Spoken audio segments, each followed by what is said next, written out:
Hello students. मैं मोहम्मद सरफराज नवाज़ commerce की इस ई लर्निंग क्लास में आपका वेलकम करता हूं। आज की हमारे इस क्लास में हम जिस टॉपिक को डिस्कस करेंगे उस टॉपिक का नाम है हेजिंग। क्या है हेजिंग?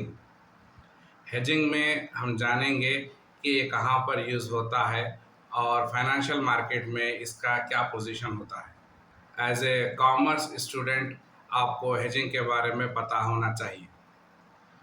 ये हेजिंग फाइनेंशियल मार्केट का बहुत ही इम्पोर्टेंट टॉपिक होता है, तो बहुत ही इंटरेस्टिंग टॉपिक है और आपको आने वाले फाइनेंशियल मार्केट्स के लेसन में इसको बहुत ही हेल्प मिलेगा। तो तैयार हैं आप लोग हेजिंग के बारे में जानने के लिए, समझने के लिए? तो चलिए शुरू करते हैं आज का टॉपिक हेजिंग। हेजिंग का रिलेशन फाइनेंशियल मार्केट से होता है। वैसे तो आप जानते हैं कि फाइनेंशियल मार्केट क्या होता है, इसके लिए हमने एक अलग से वीडियो बनाई है।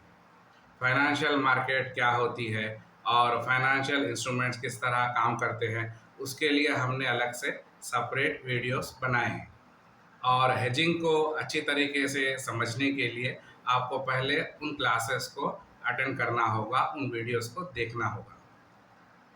हेजिंग नाम है एक स्ट्रैटेजी का। क्या है? एक स्ट्रैटेजी का नाम हेजिंग होता है। हेजिंग एक एडवांस रिस्क मैनेजमेंट स्ट्रैटेजी होती है जिसमें इन्वेस्टमेंट को सेल परचेज किया जाता है और इस बात की कोशिश की जाती है कि उस इन्वेस्टमेंट में रिस्क को कम किया जा सके। और जहां कहीं पर भी इन्वेस्टमेंट होगा वहां पर रिस्क एसोसिएटेड रहेगा और हर इन्वेस्टर यही चाहेगा कि उसमें जो रिस्क है उसको कम से कम किया जा सके। आप चाहे फाइनेंशियल इंस्ट्रूमेंट समझिए या फिर फाइनेंशियल असेट्स है या फिर इन्वेस्टमेंट है, इन सब का एक ही मतलब होता है। इन सब का मतलब इन्वेस्टमेंट ही होगा। फाइनेंशियल असेट्स में रिस्क होता है और इस रिस्क को कम करने के लिए एक स्ट्रैटेजी की जाती है, एक प्लानिंग की जाती है और उसी प्लानिंग को हम हेजिंग कहेंगे। फाइनेंशियल इंस्ट्रूमेंट्स में फ्यूचर में प्राइस मूवमेंट्स में होने वाले रिस्क को कम करने का नाम ही हेजिंग होता है। तो समझ में आ रहा है हेजिंग क्या होता है? हेजिंग एक इंश्योरेंस लाइक इन्वेस्टमेंट प्लान होता है जहां पर फाइनेंस में होने वाले पोटेंशियल लॉसेस के रिस्क को कम कर दिया जाता है। तो क्लियर हुआ हेजिंग क्या होता है? समझ में आ रहा है कि हेजिंग का क्या मतलब होता है? अब सवाल ये पैदा होता है कि हेजिंग किन आइटम्स पर काम करेगी। हेजिंग ऐसे आइटम्स पर काम करेगी जिनकी एक फिक्स्ड वैल्यू होगी। क्या होगी? एक फिक्स्ड वैल्यू होगी या फिर वेरिएबल वैल्यू होगी। जी हाँ, आपने सही सुना है। हेजिंग फिक्स्ड और वेरिएबल दोनों वैल्यूज पर काम करेगी। हेजिंग करेंसी एक्सचेंज रेट्स पर काम करेगी, इंटरेस्ट रेट चेंजेस पर काम करेगी और सिक्योरिटीज पर काम करेगी जहां पर इन्वेस्टमेंट इन स्टॉक रहेगा, इक्विटी इंडाइसेस रहेंगे या फिर इक्विटी रिस्क रहेगा या फिर मार्केट रिस्क रहेगा। हेजिंग प्राइस कमोडिटी चेंजेस पर भी काम करेगी जिसमें एग्री और नॉन एग्रीकल्चरल आइटम्स भी रहेंगे, एनर्जी प्रोडक्ट्स भी रहेंगे और मेटल्स भी रहेंगे। इन सारे के सारे आइटम्स पर हेजिंग काम करेगी और इन सभी के साथ रिस्क एसोसिएटेड है और इन तमाम प्रोडक्ट्स का प्राइस फ्लक्चुएशंस होता रहेगा और यहाँ तक कि इन्फ्लेशन में भी हेजिंग काम करेगी। और हेजिंग को एक प्रॉपर तरीके से स्ट्रैटेजी बनाकर डील किया जाए तो ये फ्यूचर में होने वाले पोटेंशियल लॉसेस के रिस्क को कम करेगी और अनसर्टेनिटी ज़रूर कम होगी।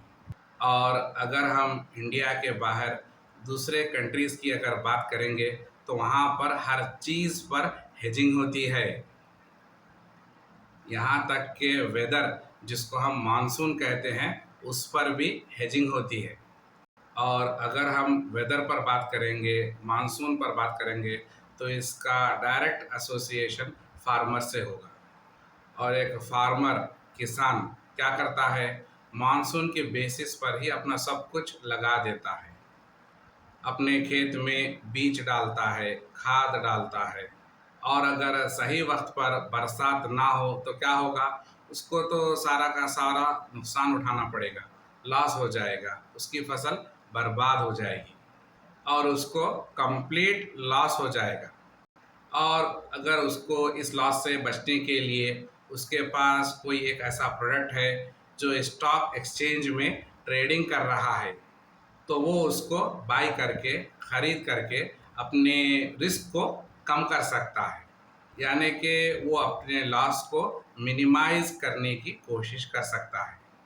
करेंसीज पर भी हेजिंग होती है और आज के इस मॉडर्न पीरियड में ज़्यादातर मल्टीनेशनल कंपनीज हैं जो अपने प्रोडक्ट्स को लोकल मार्केट में भी सेल करते हैं और जिनका एक्सपोर्ट का बिजनेस भी होता है।